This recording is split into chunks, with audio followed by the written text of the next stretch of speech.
एक छोटे से गांव में रामू नाम का एक गरीब किसान रहता था।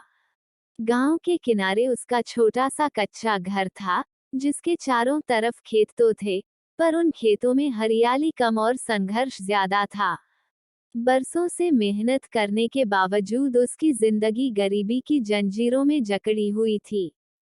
रामू की पत्नी का कई साल पहले देहांत हो गया था। पीछे रह गई थी उसकी 8 साल की बेटी गौरी। माँ की ममता से वंचित, लेकिन पिता के स्नेह से भरी हुई। रामू के जीवन की सारी थकान उस एक मुस्कान में खो जाती थी, जो गौरी के चेहरे पर होती। गांव के लोग अक्सर कहते, रामू, बेटी को पढ़ा लिखा क्या करेगा, खेत में हाथ बटाएगी तो घर का काम चलेगा। पर रामू हर बार मुस्कुराकर जवाब देता, मेरी गौरी खेत नहीं जोतेगी, वो तो कलम से किस्मत लिखेगी। हर साल रामू उम्मीद करता कि इस बार फसल अच्छी होगी, पर कभी सूखा पड़ जाता, तो कभी ओलावृष्टि उसकी मेहनत मिट्टी में मिला देती। साहूकार से कर्ज ले लेकर उसका कंधा झुक चुका था। लेकिन जब भी वो हार मानने लगता, गौरी अपनी मासूम आंखों से कहती, बाबा, मैं बड़ी होकर आपको नया घर बनवाऊंगी। उसकी बात सुनकर रामू के चेहरे पर थकी हुई मुस्कान लौट आती। गौरी पढ़ने में बहुत तेज थी। स्कूल से लौटकर वो खेत में पिता का हाथ बटाती और रात में दिए की मध्यम रोशनी में पढ़ाई करती। उसके पास न बिजली थी, न अच्छे कपड़े, पर उसके सपनों में एक उजाला था।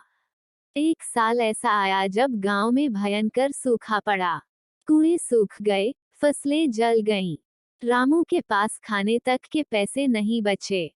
घर में अनाज खत्म होने लगा तो उसने अपने खेत का एक छोटा हिस्सा साहूकार को गिरवी रख दिया। गौरी ने देखा कि उसके पिता दिन रात चिंता में डूबे रहते हैं।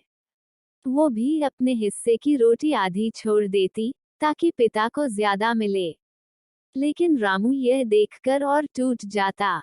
एक शाम जब वे दोनों खेत में बैठे थे, गौरी बोली, बाबा, अगर मैं स्कूल छोड़ दूं तो आप थोड़ी राहत पा जाओगे। रामू ने तुरंत उसकी बात काट दी। नहीं बेटी, तुम्हारी पढ़ाई ही मेरा सपना है। मैंने जो नहीं किया, वो तुम करोगी। अगर जिंदगी में कुछ भी बाकी बचा है, तो वो तुम्हारी पढ़ाई है। उस रात रामू ने अपने पुराने कपड़े और कुछ बर्तन बेच दिए ताकि गौरी की स्कूल फीस भर सके। गांव के लोग फिर हंसे, पागल है रामू, पेट में अन्न नहीं और बेटी को पढ़ा रहा है। लेकिन रामू ने सुना ही नहीं। उसे पता था, उसकी गरीबी स्थायी नहीं। अगर बेटी को पढ़ा दिया तो ये हालात बदल जाएंगे। समय बीतता गया। गौरी अब 10वीं कक्षा में पहुंच चुकी थी। पढ़ाई में हमेशा अव्वल रहने के कारण उसे जिला विद्यालय में छात्रवृत्ति मिलने लगी। इससे उसकी पढ़ाई का खर्च कुछ हद तक कम हो गया।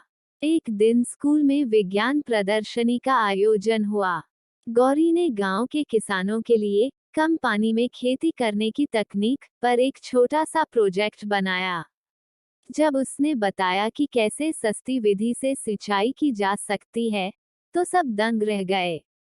जिला अधिकारी ने उसका प्रोजेक्ट राज्य स्तर पर भेजा। रामू को जब यह खबर मिली, उसकी आंखें भर आईं। उसने आसमान की ओर देखा और कहा, लगता है तेरी मेहनत रंग ला रही है, गौरी। लेकिन खुशियां ज्यादा दिन नहीं टिक पाईं। एक रात रामू की तबीयत अचानक बिगड़ गई।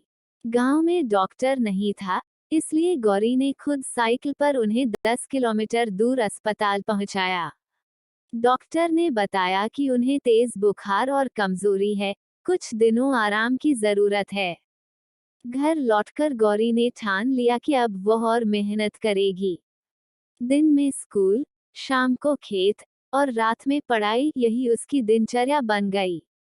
उसकी मेहनत रंग लाए। 12वीं की परीक्षा में गौरी ने पूरे जिले में पहला स्थान प्राप्त किया।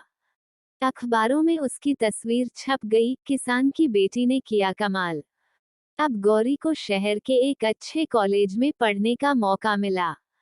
शुरू में रामू झिझका, बेटी, शहर में खर्चा बहुत होगा, मैं कैसे संभाल पाऊंगा। गौरी ने मुस्कुराते हुए कहा, बाबा, अब मेरी बारी है मेहनत करने की।